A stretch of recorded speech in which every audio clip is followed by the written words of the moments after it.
സംഖ്യ ഉയർന്നുകൊണ്ടിരിക്കുകയാണ്. മാത്രമല്ല പുഴയിലൂടെ ഇപ്പോഴും ശരീരാവശിഷ്ടങ്ങൾ ഉൾപ്പെടെ ഒഴുകിക്കൊണ്ടിരിക്കുകയാണ്.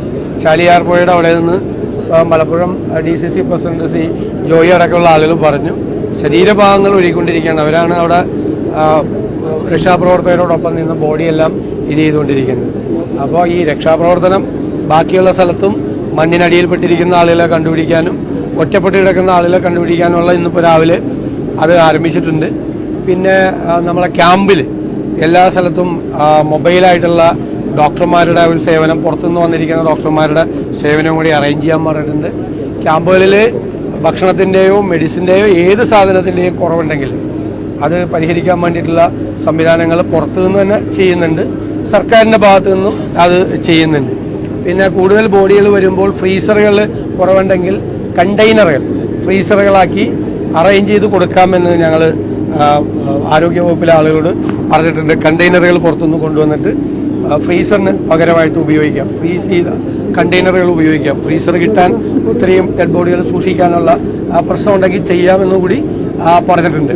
അപ്പോൾ എന്ത് ആവശ്യമുണ്ടെങ്കിലും അത് പരിഹരിക്കാൻ വേണ്ടിയിട്ടുള്ള സംവിധാനം ചെയ്യാമെന്ന് പറഞ്ഞിട്ടുണ്ട്. പിന്നെ ഏറ്റവും പ്രധാനപ്പെട്ട കാര്യം എന്ന് പറയുന്നത് ക്യാമ്പുകളിൽ കഴിയുന്നവർക്ക് പെട്ടെന്ന് വീടുകളിലേക്ക് പോകാൻ പറ്റില്ല. ഒന്ന്, ഈ സ്ഥലത്ത് അവരുടെ വീട് നഷ്ടപ്പെട്ട സ്ഥലത്ത് പോയി വീട് വയ്ക്കാൻ പറ്റില്ല അവിടെ. അപ്പോൾ മറ്റൊരു സ്ഥലം കണ്ടെത്തി വീട് വയ്ക്കുന്നത് വരെ ഈ ക്യാമ്പിൽ താമസിക്കാൻ പറ്റില്ല. അപ്പോൾ അവർക്ക് വാടകയ്ക്കുള്ള വീടുകൾ അറേഞ്ച് കൊടുക്കണം. അതിൻ്റെ വാടക അവർ പുതിയ വീടെടുത്ത് ആ സ്ഥലം കണ്ടെത്തി വീട്ടിലേക്ക് താമസം മാറ്റുന്നത് വരെ അവരെ വാടക കൊടുക്കാൻ വേണ്ടിയിട്ടുള്ള സംവിധാനം ചെയ്യണം. അങ്ങനെ എത്ര പേരാണ് വീട്ടിലേക്ക് തിരിച്ചു പോകാൻ കഴിയാത്തവരെന്നുള്ള ലിസ്റ്റ് എടുക്കാൻ പറഞ്ഞിരുന്നു. ഇപ്പോൾ പഞ്ചായത്ത് പ്രസിഡന്റ് MLA യും എല്ലാം ഉൾപ്പെടെ ഒരു പഞ്ചായത്തിൻ്റെ മീറ്റിംഗ് കൂടുന്നുണ്ട്.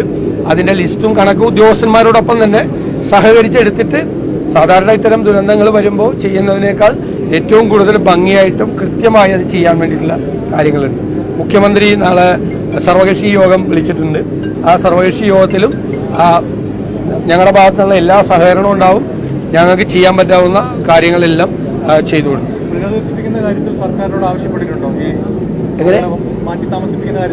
അത് പറഞ്ഞിട്ടുണ്ട്, തീർച്ചയായിട്ടും പറഞ്ഞിട്ടുണ്ട്. അത് പറഞ്ഞിട്ടുണ്ട്. ഇപ്പോൾ നാളത്തെ മീറ്റിംഗിൽ അതിൻ്റെ അകത്തൊരു അന്തിമമായിട്ടുള്ളൊരു തീരുമാനം എടുക്കും. നമ്മൾ ആവശ്യപ്പെട്ടിട്ടുണ്ട് മാറ്റി താമസിപ്പിക്കുന്നത് വരെ. സ്ഥലം കണ്ടെത്തി മാറ്റി താമസിപ്പിക്കേണ്ടി വരും. ഈ സ്ഥലത്ത് വീട് വയ്ക്കാൻ പറ്റില്ലേ, ഇനി അവിടെ ഒന്നും ചെയ്യാൻ പറ്റില്ല. അത് മാത്രമല്ല അതൊരു പ്രോൺ ഏരിയയാണ്, ആക്സിഡന്റ് പ്രോൺ ഏരിയയാണ്. അങ്ങോട്ട് അവരെ പറഞ്ഞുവിടാനും പറ്റില്ല.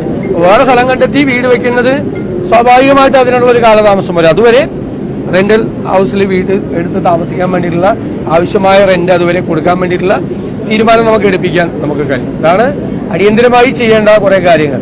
ക്യാമ്പിലൊന്നും ഒരു കാര്യത്തിനും കുറവ് വരാതിരിക്കാൻ വേണ്ടിയിട്ട് സന്നദ്ധ പ്രവർത്തകരൊക്കെ ഉണ്ട്. വിവിധ സ്ഥലങ്ങളിൽ നിന്ന് ഏത് സാധനം ഞങ്ങൾ MLA യോട് പറഞ്ഞിട്ടുണ്ട്.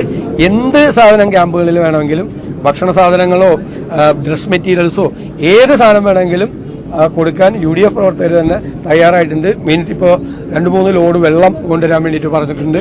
ഏത് സാധനങ്ങൾ വേണമെങ്കിലും ഒരു കുറവും അവർക്ക് ഇല്ലാതിരിക്കാൻ വേണ്ടിയിട്ട് ഏത് സാധനങ്ങൾ വേണ്ടി എത്തിക്കാമെന്ന് MLAക്ക് ഞങ്ങൾ ഉറപ്പ് കൊടുത്തത്. ദുരന്ത സ്ഥലത്ത് രക്ഷാപ്രവർത്തകർക്ക് വേണ്ടത്ര വെള്ളവും ഭക്ഷണവും കിട്ടുന്നില്ല എന്നൊരു പരാതി രാവിലെ തന്നെ അതിന്റെ കാര്യങ്ങൾ ഉറപ്പായിട്ട് എത്തിക്കാം. അങ്ങനെ എന്തെങ്കിലും ഒരു കുറവുണ്ടെങ്കിൽ ഇപ്പൊ തന്നെ അത് എത്തിക്കാം, പരിഹരിച്ചോളാം. രാവിലെ എത്തിച്ചിട്ടുണ്ട്. യൂത്ത് കോൺഗ്രസിന്റെ ഒരു ഇത് അവിടെ റിലീസാക്കി അവിടെ എത്തിച്ചിട്ടുണ്ട്. എന്തെങ്കിലും കുറവുണ്ടെങ്കിൽ അപ്പൊ എത്തിച്ചോളാം. നമ്മളൊന്നും കൂടി ശ്രദ്ധിച്ചോളാം ആ കാര്യം. തഹസിൽദാരോട് പറഞ്ഞ അതും ചെയ്തു.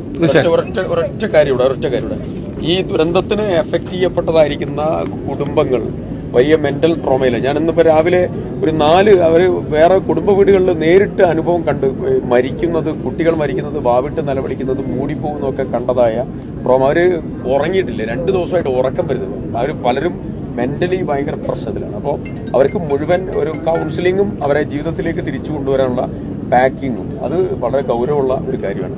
അത് ഉൾപ്പെടെ ഇപ്പം മെഡിക്കൽ ടീമുമായിട്ട് കൗൺസിലിംഗ് കേട്ടോ.